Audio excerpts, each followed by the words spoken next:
ರಫೀಕು ಮತ್ತೆ ಧನುಷ್ ಯುವಕರಿದ್ದೀರಿ, ನೀವು ಯುವಕರಾಗಿ ಮಾತಾಡಿ. ನಿಮ್ಮ ಪಕ್ಷದ ನಂಟು ಅಂಟನ್ನ ಸ್ವಲ್ಪ ಪಕ್ಕಕ್ಕಿಟ್ಟು ಒಂದ್ 2 ನಿಮಿಷಕ್ಕೆ ಮಾತಾಡಿ.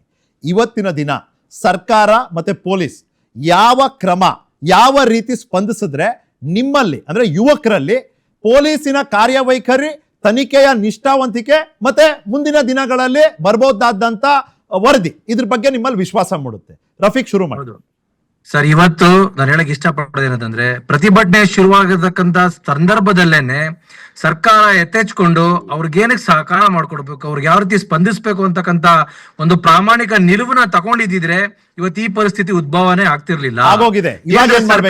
ನಿಮ್ ನಿರೀಕ್ಷೆ ಇವಾಗ ಆಗೋಗಿದೆ ಪರಿಸ್ಥಿತಿ ಉದ್ಭವ, ಹೇಳ್ಬಿಡಿ ನಿಮ್ ನಿರೀಕ್ಷೆ. ಇನ್ನು ಮುಂದೆನೂ ವಿದ್ಯಾರ್ಥಿಗಳ ಪರವಾಗಿ ಸರ್ಕಾರ ನಿಂದಿಲ್ಲ ಅಂತಂದ್ರೆ ಇನ್ನು ಪ್ರತಿಭಟನೆಗಳು ಹೆಚ್ಚಾಗುತ್ತೆ ಹೊರತು ಕಡಿಮೆ ಅಂತೂ ಆಗಲ್ಲ. ಅದಕ್ಕೋಸ್ಕರ ಕೇಂದ್ರ ಸರ್ಕಾರ ಅದಕ್ಕೆ ಆದಂತ ವಿದ್ಯಾರ್ಥಿಗಳ ನೀತಿಯನ್ನ, ಹೊಸ ಒಂದು ಏಜೆನ್ಸಿಯನ್ನ ಮಾಡಿ ನೀಟ್ ಎಕ್ಸಾಮ್ ನ ಸರಿಯಾದ ರೀತಿಯಲ್ಲಿ ನಡೆಸಬೇಕು. ವಿದ್ಯಾರ್ಥಿಗಳಿಗೆ ಯಾವ ರೀತಿ ಸಹಕಾರ ಮಾಡ್ಬೇಕಂತಕ್ಕಂಥ ಅರ್ಥಕೊಳ್ಬೇಕು. ಜನರೇಷನ್ ಚೇಂಜ್ ಆಗಿದೆ. ಇವಾಗಿರ್ತಕ್ಕಂಥ ವಿದ್ಯಾರ್ಥಿಗಳಿಗೆ ಯಾವ ರೀತಿ ಮಾಡೆಲ್ ಆಫ್ ಎಜುಕೇಶನ್ ಬೇಕು, ಯಾವ ತರ ಮಾಡೆಲ್ ಆಫ್ ಎಜುಕೇಶನ್ ಸಿಸ್ಟಮ್ ಬೇಕು ಅಂತಕ್ಕಂಥದ್ನ ಕೇಂದ್ರ ಸರ್ಕಾರ ಪ್ರಾಮಾಣಿಕವಾಗಿ ಅರ್ಥಕೊಂಡು ಅದಕ್ಕೆ ಸಹಕಾರ ಆಗ್ತಕ್ಕಂಥ ಕೆಲಸನ ಮಾಡ್ಬೇಕು. ಅದನ್ನ ಬಿಟ್ಬಿಟ್ಟು ಇವ್ರು ಯಾವ್ದೋ ಪಕ್ಷದವ್ರು ಬ್ಯಾಕಪ್ ಮಾಡ್ತಿದ್ದಾರೆ, ಯಾವ್ದೋ ಪಕ್ಷಕ್ಕೋಸ್ಕರ ದುಡಿತಾರೆ ಅಂತಕ್ಕಂಥದ್ದು ತಪ್ಪು. ಒಬ್ಬ ನ್ಯೂಟ್ರಲ್ ವಿದ್ಯಾರ್ಥಿ ಅವನ ಹಕ್ಕಗೋಸ್ಕರ ಕೇಳ್ತಾನೆ ಅಂತಂದ್ರೆ ಅವನು ಕಾಂಗ್ರೆಸ್ ಅವನು ಅಂತಾರೆ, ಅವನ್ನ SP ಪಾರ್ಟಿ ಅವನು ಅಂತಾರೆ, ಅವನ್ನ ಆಮ್ ಆದ್ಮಿ ಪಾರ್ಟಿ ಅವನು ಅಂತಾರೆ. ಹಾಗಾದ್ರೆ ಭಾರತದಲ್ಲಿರ್ತಕ್ಕಂಥ ವಿದ್ಯಾರ್ಥಿ ಅವನಿಗೆ ಅವಶ್ಯಕತೆ ಇರ್ತಕ್ಕಂಥ ಕೇಳೋದನ್ನೇ ಆಗಲ್ಲ ಅಂತಂದ್ರೆ ಬೇರೆ ಏನ್ ಮಾಡ್ಬೇಕು ಸರ್? ಬರೀ ಮೋದಿ ಅನ್ಬೇಕು, ಬರೀ ಬಿಜೆಪಿ ಅನ್ಬೇಕು ಅಂತಂದ್ರೆ ಅವ್ನು ಓದ್ಬೇಕಾ ಇಲ್ಲ ಬಿಜೆಪಿ ಪಕ್ಷದ ಕಾರ್ಯಕರ್ತನಾಗ್ಬೇಕಂತಕ್ಕಂಥದ್ದು ಕೇಂದ್ರ ಸರ್ಕಾರ ಇವತ್ತು ಮನದಟ್ಟು ಮಾಡ್ಬೇಕು. ಸರಿ, ರಫೀಕ್ ಧನುಷ್, ಏನ್ ಮಾಡ್ಬೇಕು ಇವಾಗ ಟು ಇನ್ಸ್ಟಿಲ್ ಕಾನ್ಫಿಡೆನ್ಸ್?